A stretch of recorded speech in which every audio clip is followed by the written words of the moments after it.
Welcome to Maithili's kitchen. இன்றைக்கி vegetable pulao எப்படி பண்ணுறதுன்னு பார்க்கலாம் வாங்க. 1 ஸ்பூன் நெய், 2 ஸ்பூன் எண்ணெய், பட்டை கிராம்பெல்லாம் போடும், சோம்பு இல்லை, துளியோண்டு தான் போட்டிருக்கேன். பச்சை மிளகாய் வதக்கட்டும். பூண்டு வேணால் நம்ம இந்த ஸ்டேஜில் போட்டுக்கலாம், நான் போடலை. நீங்கள் வேணால் இதில் 4-5 பூண்டு உரித்து போட்டுக்கலாம், நல்லா இருக்கும்.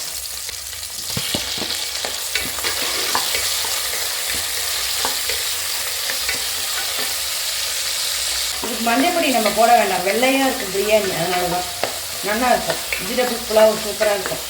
பாருங்க, இந்த காய்கறி எல்லாத்தையும் நம்ம போட்டுக்கலாம். அலம்பிட்டு நல்லா தோலி சீவிட்டு நறுக்கி வச்சுருக்கோம். ஒரு வதக்கட்டாது நல்லா. ஒரு 5 நிமிஷம் உப்பு போட்டுருவேன், தேவையான எல்லாத்துக்கும் சேர்த்தே போட்டேன் உப்பு.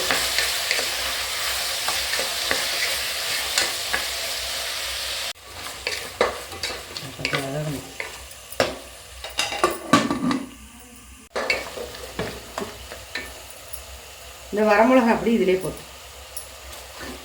1/2 ஸ்பூன் தான், ரொம்ப போட்டால் காரமாக இருக்கும். 1க்கு 2 கப்பு தண்ணி வச்சுருக்கேன், இதில் ஊற்றுறேன். தண்ணி நல்லா கொதிக்கிட்டோம். பாருங்கள், இப்போ நான் அரிசி போட்டுறேன்.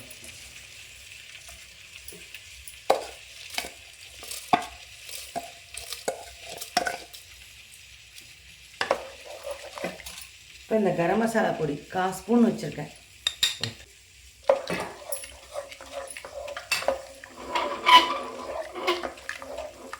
நல்லா கலரி விட்டு இந்த ஸ்டேஜில் உப்பு போருமான்னு பார்த்துட்டு மூடிடலாம், கொண்டு போட்டு.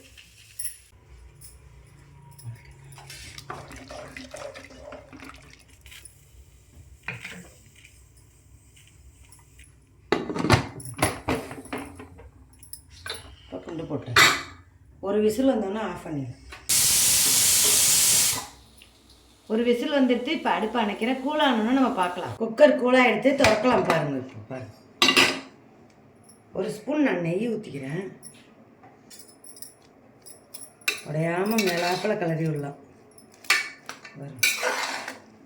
Vegetable pulao ready. சூப்பராக இருக்கும் பாருங்கள்.